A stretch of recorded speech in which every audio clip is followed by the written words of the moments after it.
இன்று நாம் வாசிக்கப் போகும் அதிகாரம் ஏசாயா 12ஆம் அதிகாரம்.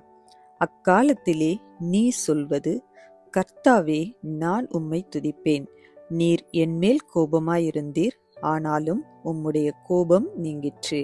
நீர் என்னை தேற்றுகிறீர். இதோ தேவனே என் இரட்சிப்பு. நான் பயப்படாமல் நம்பிக்கையாயிருப்பேன். கர்த்தராகிய யெகோவா என் பெலனும் என் கீதமுமானவர். அவரே எனக்கு இரட்சிப்புமானவர். நீங்கள் இரட்சிப்பின் ஊற்றுகளிலிருந்து மகிழ்ச்சியோடே தண்ணீர் மொண்டு கொள்வீர்கள். அக்காலத்திலே நீங்கள் சொல்வது, கர்த்தரை துதியுங்கள், அவர் நாமத்தை தொழுது கொள்ளுங்கள். அவருடைய செய்கைகளை ஜனங்களுக்குள்ளே அறிவியுங்கள்.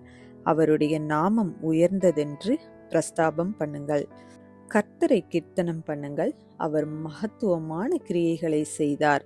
இது பூமி எங்கும் அறியப்பட கடவது என்பீர்கள். சியோனில் வாசமாயிருக்கிறவளே, நீ சத்தமிட்டு கெம்பீரி. இஸ்ரவேலின் பரிசுத்தர் உன் நடுவில் பெரியவராயிருக்கிறார். இந்த வீடியோ உங்களுக்கு பிடித்திருந்தால் லைக் பண்ணுங்க, உங்க ஃப்ரெண்ட்ஸுக்கு ஷேர் பண்ணுங்க. இன்னும் நம்ம சேனலை சப்ஸ்கிரைப் பண்ணலைன்னா மறக்காம சப்ஸ்கிரைப் பண்ணுங்க. சைடில் இருக்கிற பெல் ஐக்கானை ப்ரெஸ் பண்ணுங்க. மீண்டும் சந்திப்போம். நன்றி.